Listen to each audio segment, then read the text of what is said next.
Superintendent Catherine Truitt is preparing to exit office at the end of her 4-year term. In an interview that's only on WRAL, while she says she and her team have accomplished a lot, North Carolina's public schools still face many challenges, including the mixing of politics and education to the doubling of the state's private school voucher program. WRAL Capitol Bureau Chief Laura Leslie sat down with her today for an exclusive interview. She joins us now more with what she had to say. Laura. Republican Superintendent Catherine Truitt has always been more of an educator than a politician, so it's maybe no surprise that she's largely avoided the political limelight during her time here at the DPI. Today, she told us that the state schools have made a lot of progress under her leadership, but she says big challenges do still remain on the horizon. State Schools Chief Catherine Truitt wanted a second term, but lost the Republican primary to Michelle Morrow, who was then beaten by Democrat Mo Green this fall.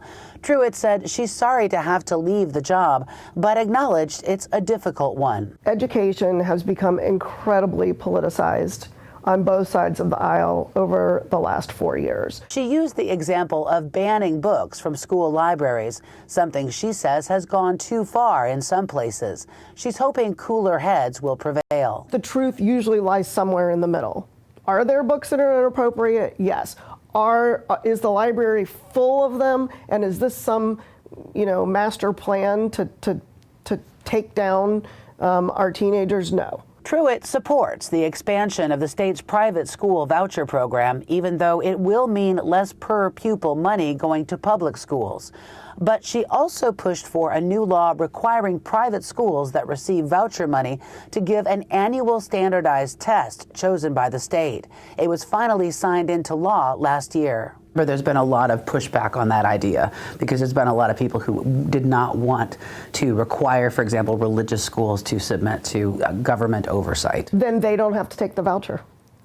If they're going to take a voucher, if they're going to use our taxpayer dollars to fund their school, then they need to be accountable. Truitt says she plans to stay in education for the immediate future, where she's hoping to continue to work on what she sees as the biggest challenge facing American schools. We still have not adjusted K-12 public education to keep up with the economy and the pace of change due to technology.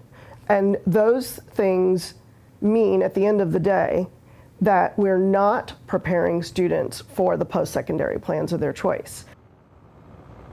And Truitt points out that only about 1/3, 32% of high school graduates go on to complete any type of post-secondary training or degree before the time that they're 24. And that's not just a North Carolina issue, that is a national issue.